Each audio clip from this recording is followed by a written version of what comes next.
चलिए, जो विपरीत परिस्थिति आती है तो उसमें हमारा मन विचलित ना हो, डामाडोल ना हो। आज नहीं तो कल बिखरेंगे बादल। ज़रूर हमारा अच्छा समय आएगा।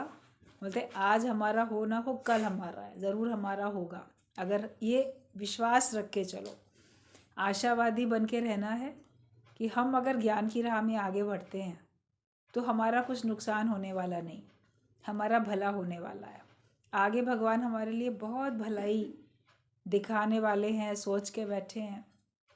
बोलते वो परिस्थिति बहुत राइट होती है जिसको हम बहुत रॉन्ग समझते हैं, बहुत गलत समझते हैं, लेकिन वास्तव में वो हमारे लिए बहुत सही होती है। वो बाद में पता चलता है। लेकिन गुरु के कहने से विश्वास अभी ही कर लो कि अभी हमको नहीं दिखती कोई भी अच्छाई, कोई भी भलाई, लेकिन बाद में हमको अच्छाई भलाई उसमें नज़र आएगी। हमें ज़रूर ऐसा महसूस होगा कि भगवान ने जो किया तो बहुत अच्छा किया था। एक बड़ा अच्छा दृष्टांत है कि एक कुम्हार था। वो जंगल में जाके मिट्टी खोद के लाए, फिर घर में अपना मिट्टी से बर्तन सब बनाता था, बेचता था। तो उसके पास एक गधा था और वो गधे को बड़ा प्यार करता था। उसका बड़ा प्यारा गधा था। उस गधे पे मिट्टी लाद के लाता था, ले जाता था उसको जंगल में, वहाँ से खोद के लाता था, करता था। एक बार क्या हुआ, जब वो खुदाई कर रहा था तो अचानक से पता नहीं कैसे उसको वहाँ मिट्टी में एक बहुत बड़ा सा हीरा मिल गया। अब उसको तो पता नहीं था कि ये हीरा है, उसे उसकी कीमत का भी पता नहीं था। उसने ये देखा कि ये कोई बहुत अच्छा चमचमाता हुआ बड़ा सा सुंदर पत्थर है। अब उसने क्या किया उस पत्थर को कि क्या करूँगा, इसका बड़ा अच्छा सा है, तो चलो अपने गधे के गले में माला पहना के डाल देता हूँ।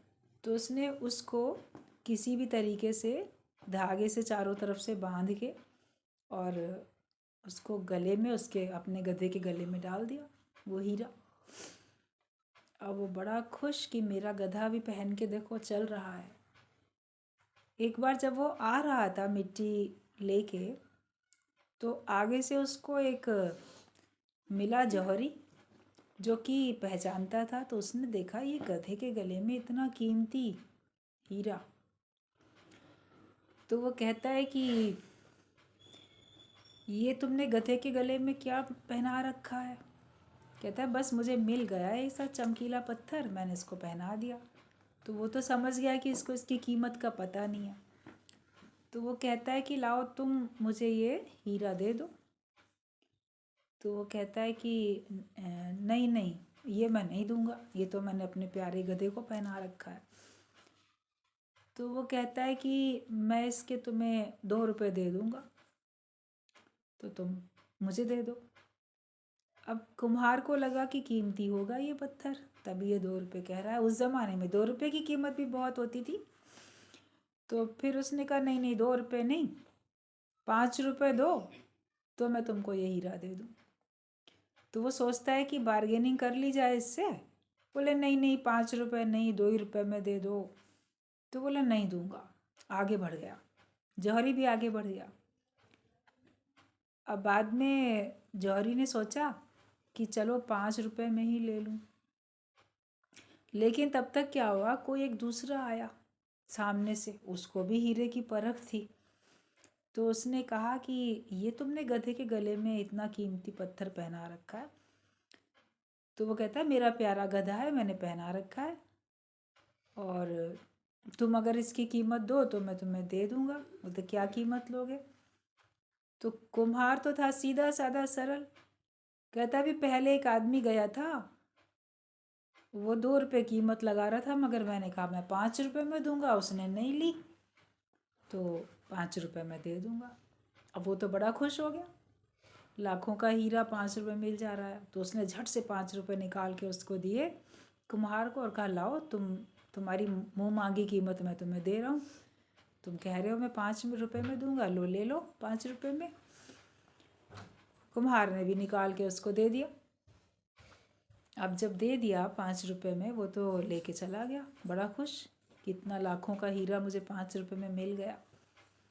थोड़ी देर बाद वो पहला वाला जो व्यक्ति था जिसको हीरे की परख थी, कीमत जानता भी था, वो आया। कहता है कि अच्छा चलो भाई कोई बात नहीं, तुम 5 रुपये कह रहे हो तो लाओ 5 ही रुपये में दे दो मुझको वो हीरा। तो वो कहता है लेकिन अब तो वो हीरा है कहाँ, कोई दूसरा आदमी आया था, उसने मांगा तो मैंने 5 रुपये में उसको दे दिया। वो तो बिक गया, वो कीमती पत्थर तो अब बिक गया। तब जैसे ही सुना उस पहले वाले जौहरी ने, तो वो एकदम से चिल्ला पड़ा। कहता है अरे तुम कितने मूर्ख हो, वो लाखों रुपए का था और तुमने 5 रुपये में दे दिया उसको। तो ये सुन के कुम्हार कहता है कि क्या तुम्हें मालूम था वो लाखों रुपए का था, तो भी तुम 5 रुपये में भी नहीं खरीदना चाहते थे। तो तुम मेरे से कह रहे हो कि तुम बड़े मूर्ख हो, तुमने लाखों रुपए का हीरा 5 रुपये में दे दिया। मैंने तो 5 रुपये में इसलिए दे दिया कि मुझे उसकी कीमत का अंदाज़ा ही नहीं था। लेकिन मेरे से भी बड़े महामूर्ख तो तुम हो कि तुमको कीमत का अंदाज़ा भी था, तो भी तुम 5 रुपये में भी नहीं लेना चाह रहे थे, वरना तुम ले लेते। तो मेरे से तो महामूर्ख तुम हो। तब उसको अपनी गलती का कितना एहसास हुआ कि कैसे मैंने वो हीरा जो था गंवा दिया। तो इसका सिद्धांत बड़ा अच्छा बताया जाता है कि हीरा जन्म है, मनुष्य जन्म हीरा जन्म है। तो हम इसकी कीमत जानते जब तक नहीं है, तो तब तक हम इसको कैसे भी यूज़ करते हैं। लेकिन जब हम इसकी कीमत जान जाते हैं तब तो हम इसकी कदर करें। वही हमने कीमत जानी और फिर भी कदर नहीं की, फिर भी हम 5 रुपये भी नहीं देना चाह रहे हैं, फिर भी हम बार्गेनिंग करते हैं, 2 रुपये में खरीदना चाहते हैं। तो ये हम अपने हीरे जन्म को गवा देते हैं व्यर्थ में। सत्संग में आएंगे, गुरु हमको कीमत करनी सिखाता है कि मनुष्य जन्म बहुत कीमती है, लेकिन इस कीमती मनुष्य जन्म को भी हम ज्ञान रूपी हीरा ले सकते हैं, लेकिन तो भी हम सौदेबाजी करते रहते हैं। अब सौदेबाजी करते रहते हैं, ज्ञान इतना पक्का करेंगे, इतना नहीं करेंगे, इतना हम त्याग करेंगे, इतना नहीं करेंगे, तो अभी नहीं निश्चय करेंगे, बाद में करेंगे। तो इस घिसमस में क्या होता है, ये मनुष्य शरीर हमारा हाथों से निकल जाता है, प्राण हमारे चले जाते हैं। और जब अंत समय आ जाता है, प्राण बिल्कुल चलने को तैयार हैं, निकल ही रहे हैं, तब अफसोस लगता है। तब लगता है कि हम इसमें से जो कार्य कर सकते थे वो नहीं किया, तो फिर अब पछताने से क्या होगा। अब तो ये हमारे हाथों से चला ही गया, जो श्वास हमारी अंतिम थी वो चली गई, तो अब तो वापस हमारे शरीर में नहीं आने वाली है। फिर चाहे लाख कोशिश करो, जैसे अब तो वो हीरा उसने बेच दिया दूसरे को, अब तुम्हारे हाथ में आने वाला नहीं है, अब चाहे कितनी भी कोशिश करो। तो हमें समय रहते ही अपने मनुष्य जन्म का सदुपयोग कर लेना चाहिए। खुश तो रहे कम से कम व्यक्ति, मनुष्य जन्म का सदुपयोग करे तो प्रसन्नता उसका जन्म सिद्ध अधिकार है। मतलब मुक्त रहना तुम्हारा जन्म सिद्ध अधिकार है, और प्रसन्न रहना, आनंद में रहना तुम्हारा जन्म सिद्ध अधिकार है। लेकिन मनुष्य बंधन में महसूस करता है, हमेशा अपने आप को गुलामी में, बंधन में महसूस करता है, और वो कभी भी अपने को आनंदित महसूस नहीं कर पाता। उसके अंदर में प्रसन्नता भी होती है, खुशी भी होती है, मगर साथ साथ कहीं ना कहीं कुछ उसके अंदर में भय भी होता है कि जिस कारण से मैं प्रसन्न हूँ, ये कारण कहीं चला ना जाए, ये कारण कहीं समाप्त ना हो जाए। तो वो भी एक डर अंदर अंदर बना रहता है, खुशी में भी वो डर बना रहता है। मगर गुरु के पास जब ज्ञान पक्का कर लेते हैं सुन के, तो फिर आप देखो आपके सारे भय खत्म हो जाते हैं, किसी प्रकार का भी डर नहीं रहता, और हम निर्भय हुए भजो भगवाना, निर्भयता के साथ भगवान का भजन करते हैं। वो हमारे लिए कितनी आनंद वाली स्थिति होती है। तो उस आनंद वाली स्थिति में रहो और अपने हीरे जन्म की कदर करो। जिसने कदर नहीं की उसके हाथों से वो निकल गया। हीरा जन्म बार बार नहीं मिलता है, इत्तेफाक से मिल जाता है, भाग्य से मिल जाता है, भगवान की कृपा से मिल जाता है। अपने पुण्य कर्मों का फल तो आप पशु पक्षी की योनि में भी भोग सकते हो। आप बोलो हम बड़े सत्कर्म करते हैं, बड़े सत्कर्मी हैं, तो सत्कर्मी हो तो उसका पुण्य फल मिलेगा, मैं अगले जन्म में भोगूंगा, मगर ज़रूरी नहीं है कि अगले जन्म में आप मनुष्य रूप में ही भोगो। आप किसी भी पशु पक्षी की योनि में भी भोग सकते हो। कितने पालतू पशु पक्षी होते हैं, वो कितने सुखों में रहते हैं। मनुष्य भी इतने सुखों में नहीं दिखेगा जितने सुख आराम में वो रहते हैं। जो उनके मालिक होते हैं वो उनकी सुख सुविधाओं का कितना ख्याल रखते हैं, बड़े आराम से पलते हैं, उनको कोई चिंता नहीं होती।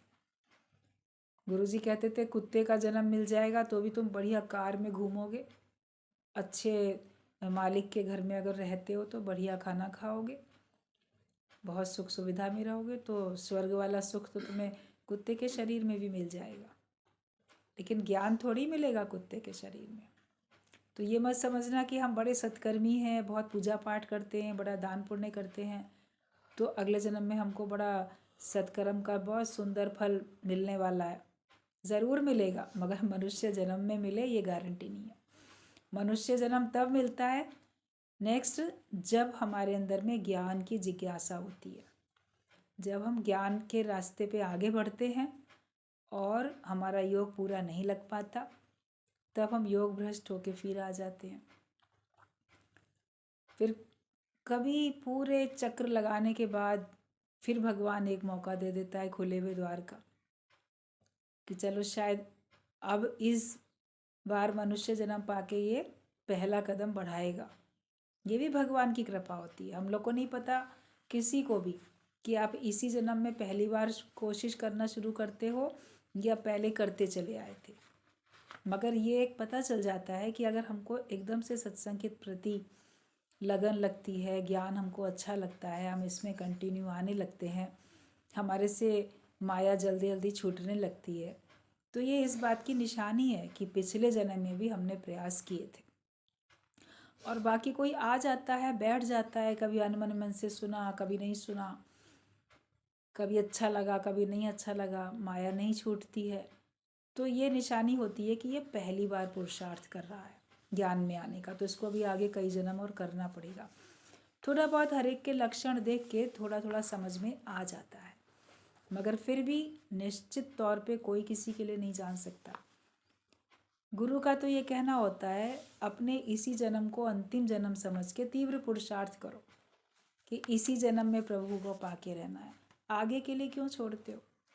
फिर तुम्हारी आयु अगर चली गई, तुम्हारा योग ना लग पाया, आत्मिक निश्चय पूरी तरह से नहीं हुआ, तो भले दोबारा तुमको आना पड़े, मगर अब क्या कारण है जो दोबारा आना चाहते हो। कौन से माया के सुख अभी लेने के लिए मन लालायित होता है जिसके लिए आपको दोबारा जन्म लेना पड़ेगा। और वो सुख क्या वास्तव में सुख है? उन सुखों में क्या दुख छिपा हुआ नहीं है? केवल ज्ञान से जो हमें सुख मिलता है, आत्मा के आनंद में जो हमको एक संतुष्टि मिलती है, उसी में दुख नहीं है। आत्मा के ज्ञान में, आत्मा के अनुभव में, आत्मिक निश्चय करके आत्मा में टिकने में, उसमें दुख नहीं है। बाकी हर एक में दुख समाया हुआ है। तो बात जब समझ में आएगी तो जो मन ललायित अगर हो भी रहा है जगत के किसी भी प्रकार के सुख को पाने के लिए, तो हटेगा। फिर भी अगर नहीं हट पाता है तो फिर भगवान दूसरा जन्म देते हैं, चलो ठीक है, वो सुख भी भोग के देख लो और ज्ञान को आगे कंटिन्यू भी करो। पता नहीं किस कारण से किसी ने दोबारा जन्म लिया, कोई नहीं जान सकता है। कोई कर्मों का हिसाब किताब है, कोई किसी को सुख देने आता है, कोई किसी को दुख देने आता है, कोई कैसे कह नहीं सकते। लेकिन ज्ञान भया तो कर्म ही नाश। अगर हमारे अंदर में ज्ञान पक्का हो जाता है तो हमारे कर्मों का ही नाश हो जाता है। ज्ञान सुना तो कर्म नाश नहीं होते, ज्ञान कहा तो कर्म नाश नहीं होते, ज्ञान लिख दिया, ज्ञान पढ़ लिया तो कर्म नाश नहीं होते। लेकिन ज्ञान भया मतलब ज्ञान हो जाए हमको, हम उस भाव में आ जाएं, उस निश्चय में आ जाएं, तब हमारे कर्म जो हैं वो समाप्त होते हैं। ये हमको अपना पक्का रखना चाहिए। और तुम पांचों रसों के बदले हीरा जन्म गंवा देते हो। जो हमारे ये शब्द, स्पर्श, रूप, रस, गंध, इन्हीं में हम पड़े रहते हैं और इसमें हम हीरा जन्म गंवा देते हैं। हमें पता नहीं होता तुम अपना हीरा जन्म गंवा देते। अब कुम्हार को पता नहीं था ये कीमती है, तभी तो उसने 5 रुपये के बदले वो हीरा दे दिया। अगर उसको पता होता तो वो बिल्कुल भी नहीं देता। पता होता तो देता क्या 5 रुपये के बदले में वो हीरा? मालूम नहीं था तो दे दिया। तो हमें भी अपने मनुष्य जन्म हीरे जन्म की कीमत का अंदाज़ा ही नहीं था कि कितनी कीमती श्वासें हैं। इन कीमती श्वासों की सहायता से हम कितने कीमती ज्ञान को, कितने कीमती परम पद को प्राप्त कर सकते हैं। लेकिन हम 5 रसों के बदले में ये अपना कीमती हीरा जन्म गंवा देते हैं।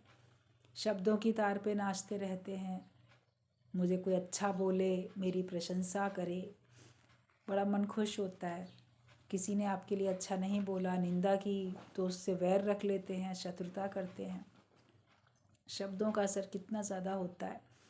स्पर्श में पड़े रहते हैं। किसी का स्पर्श बड़ा अच्छा लगता है, किसी का नहीं अच्छा लगता है। रूप भी किसी का अच्छा लगेगा, किसी का नहीं। रस भी, खाने पीने की कोई टेस्ट अच्छा है, ये बड़ा अच्छा है, ये मुझे पसंद नहीं। गंध भी किसी की अच्छी लगेगी, किसी की नहीं। तो इसी में मनुष्य पड़ा है, इन्हीं में अटका हुआ है, और ये जीवन उसका हाथों से निकल जा रहा है। कदर करो अपने समय की, अपने मनुष्य जन्म की कदर करो। मनुष्य जन्म न होत बारंबार, और नरतन को तरसे देव जन सारे। देवी देवता भी मनुष्य शरीर के लिए तरसते हैं। उन्होंने बड़े अच्छे पुण्य कर्म किए, सतोगुणी भाव में रहे, सतोगुणी प्रवृत्ति में रहे, तो उनको देव लोक में देव योनि मिलती है। बाकी जो रजोगुणी में रहते हैं, रजोगुण के प्रभाव में रहते हैं, कर्म अच्छे करते हैं, मनुष्य बनते हैं। और जो तमोगुणी प्रभाव में, तामसी प्रवृत्तियों में रहते हैं, वो पशु पक्षी बनते हैं। एक बात इस प्रकार की बताई जाती है, भगवद गीता में भगवान ने ये बात बोली है। तो हम अगर देवताओं की योनि में जाके बनेंगे भी देवता, तो भी पुण्य कर्म खत्म होने पे दोबारा धरती पे आना पड़ेगा, क्योंकि वो सुख तो भोग लेंगे मगर वो मुक्त नहीं हो पाएंगे। वो भगवान से मिलके एक नहीं हो पाएंगे। उनके पास बड़ी पावर होगी। देवी देवताओं के पास भगवान ने पूरी शक्ति अपनी दे रखी है कि ठीक है, इंडिपेंडेंटली भी तुम किसी का भला कर सकते हो। तभी लोग इतना पूजा पाठ करते हैं ना, अनेक अनेक देवी देवताओं को पूजते हैं, इनसे हमको ये मिलेगा, वो मिलेगा, और शायद मिलता भी है। उनकी भावना होती है या उनके प्रारब्ध में होता है, तो उनके द्वारा भी मिल जाता है, किसी के द्वारा भी मिल जाता है। मगर वो दे सकते हैं किसी को कुछ, देव योनि में आके श्रेष्ठ अपने को सोच सकते हैं, होते भी हैं शक्तिशाली, लेकिन वो मुक्त नहीं हो पाते। मुक्त होने के लिए उनको फिर मनुष्य शरीर लेके ब्रह्म ज्ञान पक्का करना पड़ता है। तो देखा जाए तो अगर हमको ब्रह्म ज्ञान मिल रहा है, हमको पसंद आ रहा है, हम मुक्ति की राह में आगे बढ़ते हैं और मुक्ति का निश्चय करते हैं, तो हम देवी देवताओं से भी तो ऊंचे उठ गए, क्योंकि हम सीधे भगवान से मिलके एक हो जाते हैं। तो हम अपना हीरा जन्म गंवाए नहीं, इस बात की हमको हमेशा सावधानी रखनी चाहिए। तुम जो गंवा रहे हो उसके लिए हमें अफसोस होता है। गुरु जी का कहना है कि जो तुम अपना जीवन गंवा रहे हो तो उसके लिए हमको अफसोस होता है, तुम लोग को नहीं होता अफसोस। तुम तो मस्त रहते हो, मोह में, माया में, लोक का रीत में, घर में बैठे हैं, कहीं दुनियादारी में हैं, खुश हैं। लेकिन गुरु को तो सुजागी है, उसके पास तो विवेक के नेत्र पूरे खुले हुए हैं। अविवेकी ही माया में सुख समझ के बैठा रहता है, विवेकवान तो नहीं बैठता। तो गुरु को अफसोस होता है कि इनको मनुष्य जन्म मिला, सत्संग भी मिला, सत्संग की राह भी मिली, फिर भी ये अपने से मेहनत नहीं कर रहे हैं, फिर क्यों क्षणिक सुखों के पीछे पड़े हैं। तो अफसोस खुद को होना चाहिए, बल्कि हमको, कि हम अपना जीवन गंवा रहे हैं, मगर उसके लिए गुरु को भी अफसोस होता है। तुम रब के पीछे नहीं भागते, तुम सब के पीछे भागते हो। तुम भगवान के पीछे नहीं भागते, लेकिन भगवान के अलावा जितनी माया है, जितने भी पदार्थ हैं, उन सब के पीछे भागते रहते हो। ये भी मिले, वो भी मिले, वो भी मिले। तो रब मिला तो सब मिला नहीं करते कि भगवान मिल गए तो मुझे सब कुछ मिल गया, कि तू मिला सब मिला। लेकिन हम जिसके मिलने से सब कुछ मिल जाएगा उसको पाने के लिए उसके पीछे नहीं भागते हैं, लेकिन हम पदार्थों के पीछे भागते रहते हैं और वो मिलते भी नहीं है। सारे पदार्थ कहाँ मिलते हैं? क्या सारी तमन्नाएं आपकी पूरी हो जाती हैं? दुनिया में जितनी तमन्नाएं आपकी हैं क्या वो सारी की सारी पूरी हो जाती हैं? कोई पूरी होती है, कोई नहीं होती है। मगर जो नहीं पूरी होती है मन उसके पीछे भागता रहता है। ये तो मिल गया और ये मिलना बाकी है, ये और मिल जाए, अच्छा ये मिल गया अब ये और मिल जाए। मन आगे से आगे कुछ कुछ चाह करता रहता है। लेकिन जिसको भगवान मिल जाते हैं, जो अंदर से ये भाव में आ जाता है, जिसको ये अंदर में अनुभव हो जाता है कि मुझे परमात्मा मिल गया, वो आनंद कंत परमात्मा मुझे आनंद के रूप में मिल गया, मुझे शांति के रूप में, आनंद के रूप में, स्थिरता के रूप में, धैर्य धीरज के रूप में, सबर संतोष के रूप में, सब सद्गुणों के रूप में, सब अच्छाइयों के रूप में भगवान मुझे प्राप्त हो चुका है। तो फिर आपका मन कहीं भी नहीं जाएगा। संतोषी सदा सुखी, जब आए संतोष धन सब धन धूरी समान। तो ये हमको भगवान की कृपा से मिल जाता है। तो हम किसके पीछे भागें? माया के पीछे भागें कि माया को बनाने वाले जो माया का मालिक है, मायापति, हमको उसके पीछे भागना है। तो मैं मेरे से मुक्त हुए हो। कोई सोचता है मुक्त होना क्या होता है, मुक्ति कैसे पाएंगे, क्या करेंगे? आवागमन के चक्कर से छूटना मुक्त होना होता है। वो पता नहीं कब मुक्ति का निश्चय होगा। तो वो तो होगा ज्ञान सुन के, लेकिन पहले ये बताओ कि तुम मैं और मेरे से मुक्त हुए हो? तुम्हारे अंदर में मैं और मेरा खत्म हो गया? अंदर में धंसा पड़ा है ना, मैं हूँ और ये सब मेरे हैं, ये मेरे बने रहें, इन मेरे का कुछ नुकसान ना हो, इन मेरे के लिए मैं सब कुछ कर दूँ, अपना नुकसान उठा के भी मेरे के लिए कर दूँ। तो ये मेरे और वो तेरे, बस इतने मेरे हैं, बाकी मेरे नहीं है। ये भावना है, ये भावना हमारी ख़त्म होनी चाहिए कि सब मेरे हैं, नहीं तो मेरा कोई भी नहीं। या तो कोई मेरा नहीं या सब मेरे हैं। किसको अलग कहें, किसको फर्क कहें? आज भगवान जो हैं, निराकार परमात्मा जिसने साकार पूरी सृष्टि बनाई, वो सारी सृष्टि को बोलेगा ना मेरा है। वो केवल एक प्रांत को या एक प्रदेश को या एक देश को थोड़ी बोलेगा कि ये मेरा है बाकी मेरे नहीं है। वो सारे उसके बनाए हुए हैं, बोले ये तो सब मेरे ही हैं और बाकी नहीं है तो मेरा कुछ भी नहीं है। वो तो सब मेरा रूप थे, मैं ही था। जब मैं ही हूँ तो मेरा नहीं है, और वो मेरे से प्रकट हुआ, मेरे में समा गया, तो मेरे से अलग भी नहीं है। मगर हम अपने को मैं जो देह मान के एक अलग अपना अस्तित्व मान के बैठते हैं, उसके कारण से जो भी हमारे मेरे हैं, जिसको भी मेरा मान लो वो मेरा बन जाता है। फिर उसके लिए इतनी आसक्ति हो जाती है, उसके लिए इतनी लड़ाई झगड़े हो जाते हैं। ये मेरा मकान, ये मेरी दुकान, ये मेरी ज़मीन, ये मेरी प्रॉपर्टी, या ये मेरा जो भी और कोई सामान, व्यक्ति, तो उसके लिए कितने लड़ाई झगड़े हो जाते हैं। कहीं किसी बात में जानवरों के पीछे लड़ाई झगड़े हो जाते हैं, उसमें मार पिटाई हो जाती है, उसमें खून खराबे हो जाते हैं। कहीं उसमें पढ़ रहे थे न्यूज़ में, कुत्ते को टहलाने के लिए मालिक जा रहा था कहीं गांव में, कहीं खेत में, फिर दूसरे खेत में अब दूसरा किसान कुछ काम कर रहा था, क्या था, उसने अपना कुत्ता खुला छोड़ दिया, खोल दिया, वो दौड़ के उसको काटने पीटने लगा दूसरे को। तो उसी में इतने लड़ाई झगड़े मार पिटाइयाँ कितनी हो गई। ये मेरा है, ये तेरा है, तुम्हारे कुत्ते ने काटा, ये किया, क्या क्या सब होता ही रहता है। आप देखो जानवरों के पीछे भी बड़े मनमुटाव, इंसानों से मनमुटाव हो जाते हैं। तो क्योंकि उसको मेरा मान लिया है, जिसको मेरा माना उसकी सुख सुविधा का सारा मनुष्य ख्याल रखता है, तो उसमें अटक भी तो जाता है। तो मैं और मेरे से हमको छूटना है। अंदर से मैं नहीं, मेरा नहीं, जो सब है वो प्रभु का है दिया, जो कुछ मेरा है वो सब भगवान का है। हर समय ये भाव पक्का रहे, ये सब भगवान के, मेरे नहीं है, भगवान के हैं। ये जान के मैं इनकी भले सेवा कर रहा हूँ, मगर ये मेरे नहीं है। जब मेरेपन का भाव हटा दोगे तो अधिकार भावना खत्म हो जाएगी, और उनसे कुछ प्राप्त करने की जो अभिलाषा थी वो भी खत्म हो जाएगी कि ये मेरे लिए कुछ करें। वो अभिलाषा भी हमारी खत्म हो जाती है जब हम मेरा मानना खत्म कर देते हैं।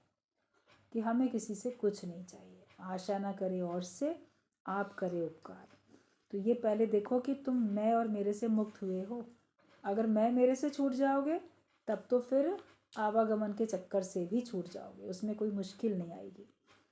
तुम्हें क्या चाहिए जो भटकते रहते हो, जगत में जो भटकते रहते हो, और मन भी दसों दिशाओं में भटकता रहता है। अपने से पूछो आखिर मुझे क्या चाहिए, क्यों मैं भटकता फिरता हूँ चारों तरफ। स्थिर होके अपने स्वरूप में क्यों नहीं बैठ जाता। तुमसे क्या कोई खुश होगा, सोच के देखो। किसी को कितना भी कोई खुश करने का प्रयास करता है, कभी कभी कोई व्यक्ति ऐसा होता है जिसको खुश करने के लिए मनुष्य जी तोड़ मेहनत करता है, बहुत करेगा, उसकी गुलामी करेगा, उसका कहना मानेगा, उसकी चापलूसी करेगा, उसके हिसाब से चलेगा। उसके बावजूद भी उस व्यक्ति को अगर तुमसे खुश नहीं होना है तो वो नहीं होता है। तो हम क्या हर एक को खुश कर सकते हैं, या हम किसको खुश कर सकते हैं?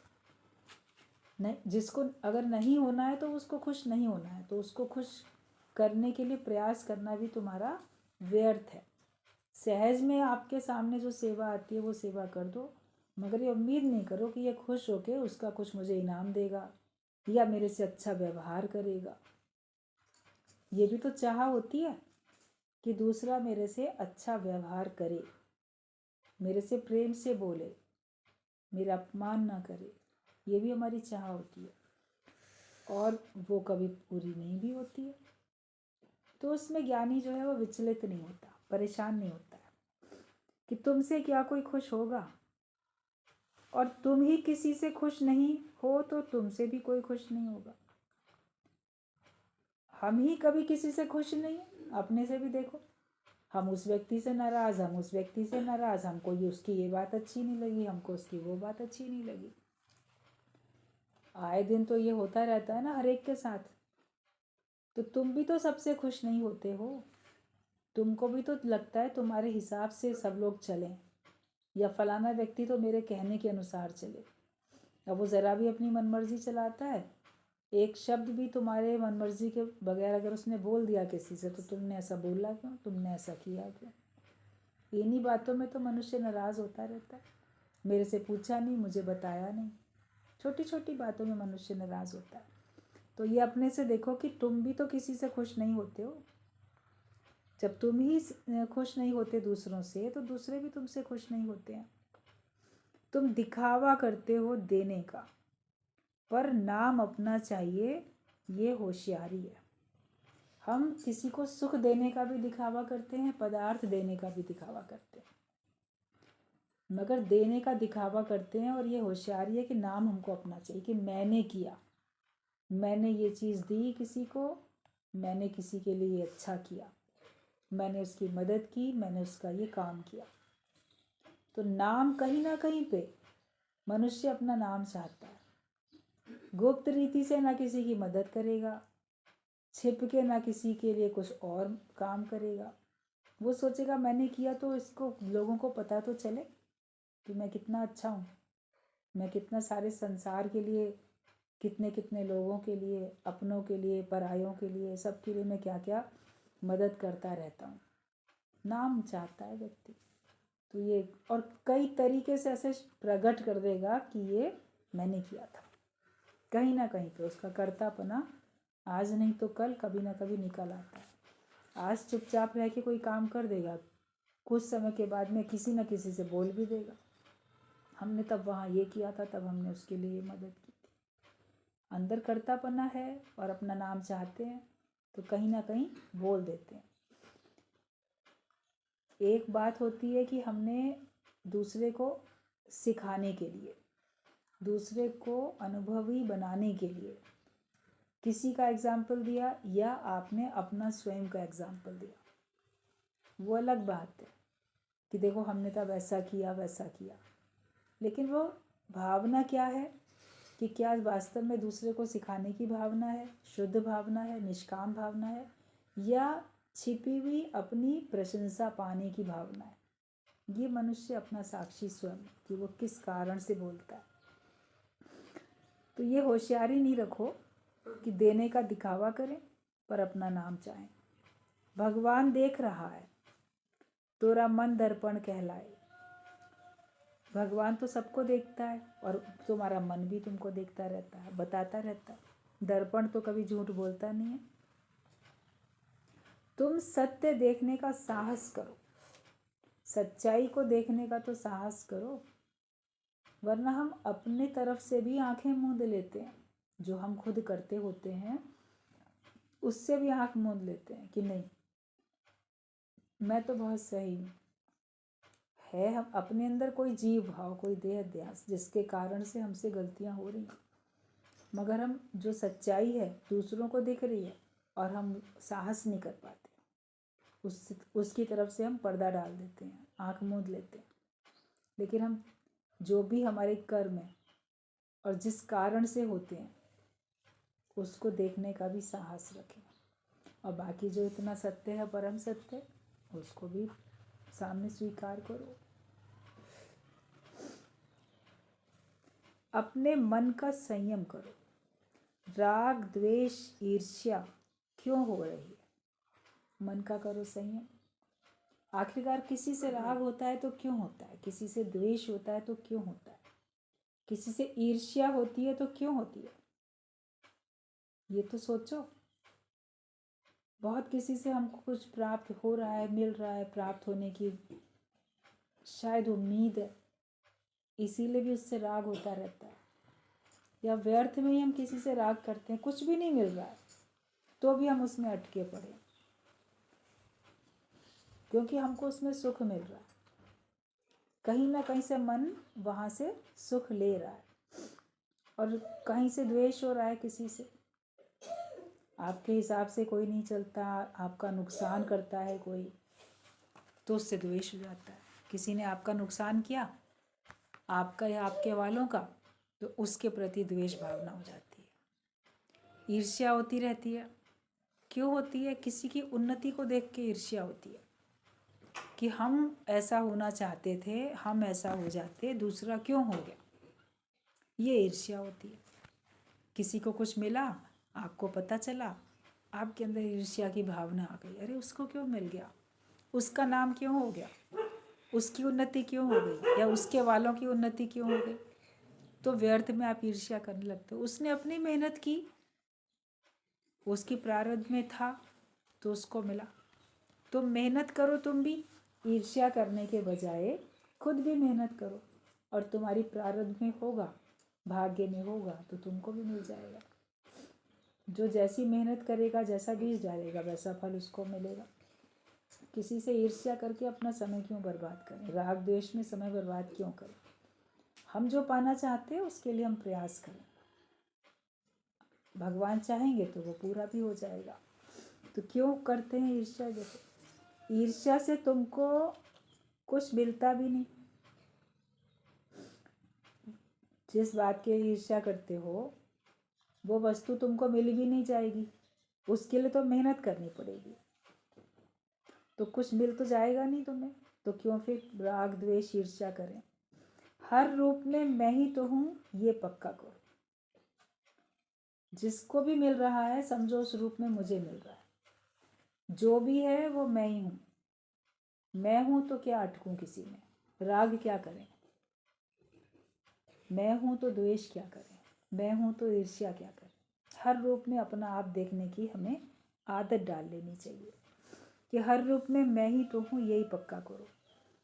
जिस घर को कहते हो ये घर मेरा, लेकिन ये कुटुंब कबीला नहीं रहेगा तेरा। जहाँ भी रहते हो ये मेरा, ये मेरा, ये मेरा, कब तक मेरा है?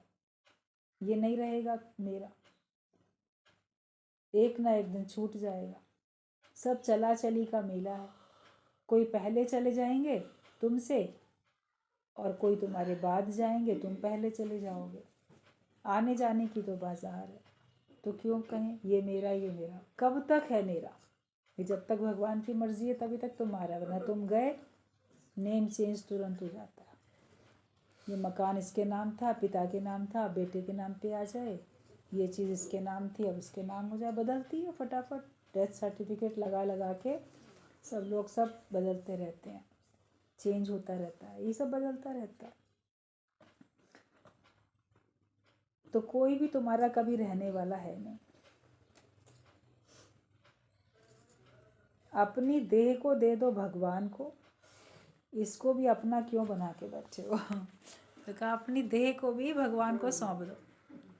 आप बोलोगे चलो मेरा कोई नहीं है, सब तरफ से तो हटा दिया, सबको तो भगवान को दे दिया, मगर अपनी देह ये तो मेरी है, इसमें भी मन ये स्वस्थ रहे, ठीक रहे, लंबी आयु हो, इस देह का नाम हो, बहुत कुछ होता है।